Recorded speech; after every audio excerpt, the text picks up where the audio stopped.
Smart सिटीची स्वप्ने दाखवणाऱ्या कोरेगाव नगरपंचायतीच्या अनागोंदी व निष्क्रिय कारभाराचा फटका थेट नागरिकांना बसू लागलाय। ऐन उन्हाळ्यात शहरात अंधार आणि पाणी टंचाईचे संकट निर्माण झालंय। जलसंपदा विभाग आणि महावितरण कंपनीच्या वाढत्या थकबाकीमुळे अखेर दोन्ही विभागांनी कठोर पावले उचलत नगरपंचायतीला चांगलाच दणका दिलाय।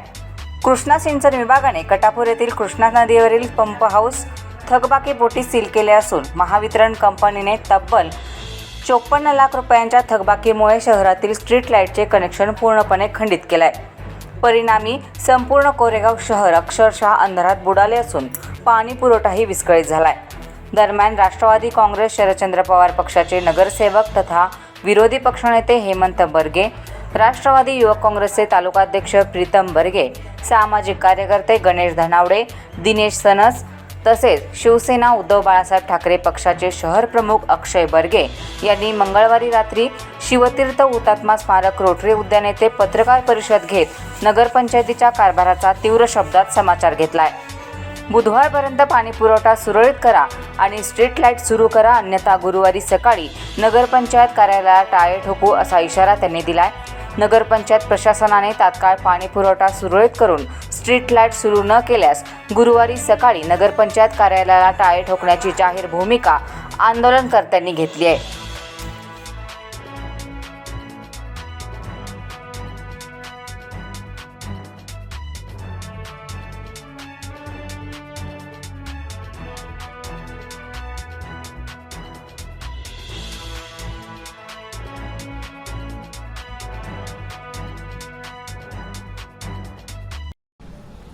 आज या ठिकाणी आम्ही सर्व नगरसेवक, विरोधी पक्ष व शिवसेनेचे अध्यक्ष अक्षय बर्गे या ठिकाणी एकत्र जमलेलो आहे। त्याचं कारण असं की कोरेगाव शहरामध्ये एक लाईटीचा तुटवडा गेले 3 दिवस झालं कोरेगाव शहरामध्ये कुठल्याही एरियामध्ये आज 48 लोकसंख्या या शहरामध्ये राहते आणि या ठिकाणी 48,000 लोकसंख्या राहते आणि गेले 3 दिवस झाले या ठिकाणी स्ट्रीट लाईट बंद केलेले आहे। तर त्याचं कारण असं की कोरेगाव नगरपंचायतीवर कर्ज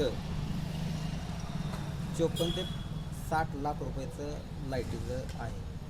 त्या संदर्भात MSCBनं लाईट बंद केलेली आहे। त्यांचं वेळेवर कर्ज कुठलंही बिल न भरण्याच्या संदर्भात त्यांनी आज 2 दिवसापूर्वी निर्णय घेतला आणि त्यांचं लाईट जोडण्यापासून सगळं यंत्रच चोरून नेलेलं आहे असं त्यांचं म्हणणं आहे। पण ती MSCBनं नेलेलं आहे। MSCBनं लाईट बंद केलेली आहे आणि गेल्या महिन्यात काय सत्तेतले नगरसेवक एक बक्षीस आणायला मुंबईला गेले होते आणि त्याच्यात इतकी गाणी टाकून स्टेटसला जणू काय मिलिटरीतनं एखादं नाही का मोठं युद्ध खेळायला चाललेलं त्यांचं। तर त्यांना माझं सांगणं आहे की आजची परिस्थिती बघा, कोरेगावमध्ये लाईट बंद होण्याचं कारण सांगतो, लाईट बंद होण्याचे परिणाम सांगतो की शहरामध्ये जर अपरात्री भांडणं झाली, कुठं चोऱ्या झाल्या, कुठं दरोडे झाले तर त्याला कारणीभूत फक्त जीवितहानी कुठली झाली तर ह्याला कारणीभूत फक्त सत्तेतले नगरसेवक असतील आणि पदाधिकारी असतील।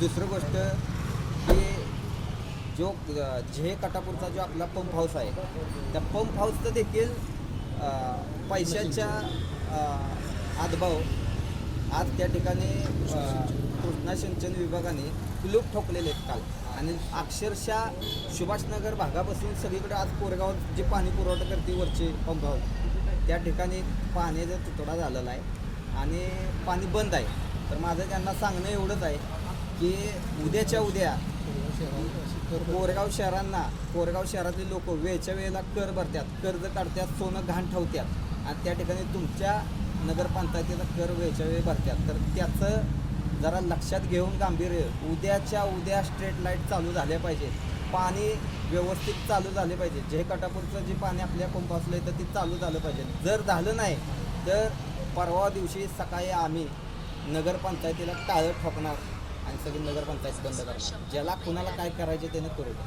मग बघू जे काय होतं ते। नमस्ते, मी नगरसेवक विरोधी पक्ष नेता हेमंत आनंदराव बर्गे। आज 31 3/3/2026 रोजी आज आम्ही इथं कोरेगाव शहरवासियांना एक सांगू इच्छितो की कोरेगाव शहरामध्ये आज उन्हाळ्याचे दिवस आहेत. उन्हाळ्याचा दिवस चालू असताना कोरेगाव नगरपंचायतचा कटापूर पाणी पुरवठा पंप हाऊस कृष्णा सिंचन विभागानं आज कालपासून टाळी ठोकलेले आहेत. कारण काय तर कृष्णा सिंचनचं 1 कोटी रक्कम देणे बाकी आहे म्हणून कृष्णा सिंचननं कटापूर पंप हाऊसला टाळे ठोकलेले आहेत. आज 31 रोजी कोरेगाव शहरात विद्युत महामंडळानं कोरेगाव शहरातली संपूर्ण लाईट आज खंडित केलेली आहे. कारण काय तर 54 लाख रुपये नगरपंचायत विद्युत महामंडळाला देणं आहे.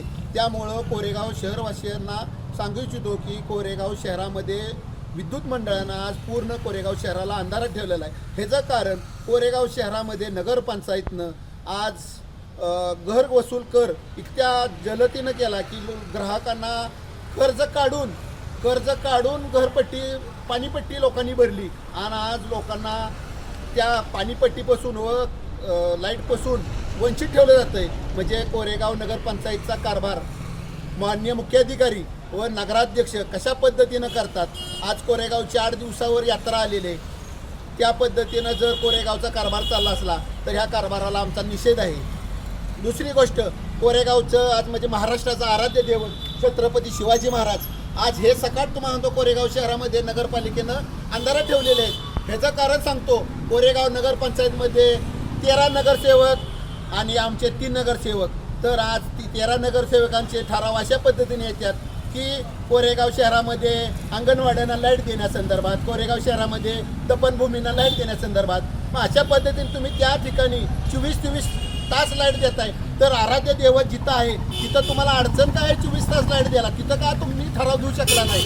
आज आराध्य दैवतांना तुम्ही अंधारात ठेवताय. हे कशा पद्धतीनं कामकाज चाललंय ह्याच्यासाठी आमचा तुम्हाला म्हणतो कोरेगाव नगरपंचायतचा निषेध आहे. पाण्यामुळे कोरेगाव शहरातली लाईट कट केलेली आहे. आज सगळीकडे स्ट्रीट लाईट म्हणा रस्त्याला येणारे जाणारे चोरी होऊ शकते, काय होऊ शकते. पूर्ण रस्त्यानं अंधार पडलेला आहे काही ठिकाणी. तर चोरी झाली काय झाली तर ह्याला जबाबदार कोण राहणार आहे. आणि महत्त्वाचा आत्ताची अशी परिस्थिती आहे एका साईडला कर गोळा केला जातो. त्या कराला घरपट्टी, पाणीपट्टी, नळपट्टी, वीज कनेक्शन ह्या सगळ्यासाठी कर गोळा केला जातो. तर ज्यांनी काही कर दिला नाही त्यांना 6 टक्के आता दंड लावलेला आहे. एवढा कर गोळा होऊन बी तुम्ही जर लाईट बिल जर भरत नसाल तर मग त्याचा काय उपयोग. पत्रकार परिषद घ्यायचे मुख्य कारण म्हणजे कालपासून कोरेगावची स्ट्रीट लाईट पूर्णपणे बंद आहे आणि अख्खं कोरेगाव अंधारात आहे. याचे मुख्य कारण म्हणजे कोरेगाव नगरपंचायतीनं MECBचे लाईट बिल न भरल्यामुळे MECBनं लाईट बिल न भरल्यामुळे विद्युत पुरवठा तोडून टाकलेला आहे. तरी ह्याला सर्वस्व जबाबदार कोरेगाव नगरपंचायत नगराध्यक्ष हे आहेत. तरी कोरेगावच्या जनतेला हे वेठीस धरण्याचे कारण झालेले आहे. तरी त्वरित विद्युत पुरवठा चालू करून कोरेगाव नगरपंचायतीने कोरेगावच्या जनतेस वेठीस धरू नये ही आमच्या नगरसेवकांची आणि ते सर्व असलेल्या नागरिकांची मनापासून मागणी आहे. तरी या मागणीचे तुम्ही हे करावे, नाहीतर आम्हाला तीव्र स्वरूपात आंदोलन करण्यात येईल.